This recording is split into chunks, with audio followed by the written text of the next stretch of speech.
Non, non, non, voilà. Non. Non. Voilà, partout. Il y en a de partout. Bon, écoutez, je ne trouve rien d'intéressant pour vous, pour le métier de réalisateur. Voilà. Voilà, c'est dit, c'est dit. Non, mais en fait, moi, ce que je veux faire, c'est des films, quoi, c'est tout. Ah, faire des films. Faire des films. Faire des films, faire des films. Non, bon.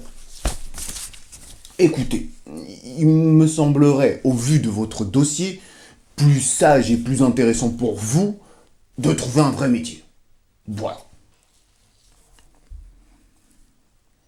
Salut amis virtuels, bienvenue sur Premier Clap. Alors si toi aussi t'es un peu perdu sur mon métier, si tu sais pas vraiment ce que je fais, ou si ton rêve est justement de devenir réalisateur mais que tu veux en savoir un peu plus sur ce magnifique job, cette vidéo est pour toi. Générique.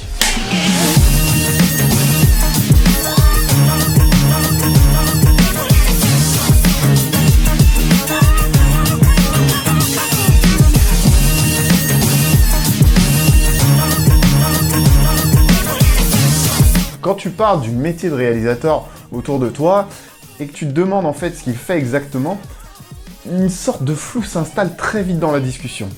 Tu obtiens généralement un florilège de réponses qui s'avèrent bien souvent inexactes. Eh mec, tu sais exactement ce que je fais comme métier? Bah, je sais pas. T'écris des films?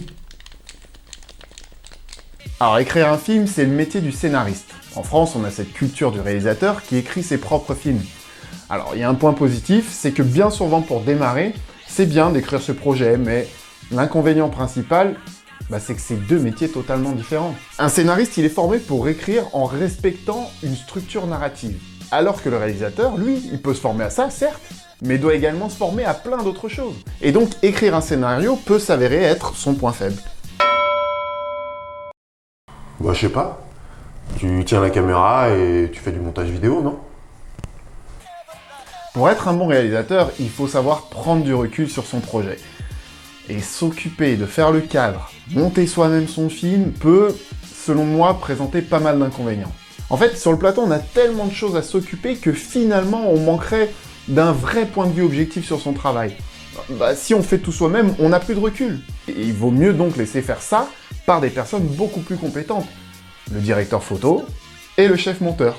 Et on leur donne des instructions le plus claires possible. Je sais pas, c'est toi le boss, frère. Il est important de bien s'entourer. Être un réalisateur, c'est être en quelque sorte le chef d'orchestre du tournage. En fait, tu dois trouver les bonnes personnes au poste clé, tu dois choisir les bons acteurs qui représenteront au mieux les personnages, et tu dois faire vivre tout ça pour qu'ils soutiennent ton projet et ta vision artistique. En fait, tu dois pas être un boss, tu dois être surtout un bon leader. En fait, je pense surtout que le cliché ultime reste celui-ci. Chaise. Allez, allez, allez. Café. C'est bon, c'est bon, c'est bon. Ah, il est dégueu. Moteur. Ça tourne. Et action. Alors voici ma vision du bon réalisateur.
Pour résumer, être un bon réalisateur, c'est mener un projet de film du début jusqu'à la fin, en choisissant les bonnes personnes, pour l'aider à développer sa vision artistique.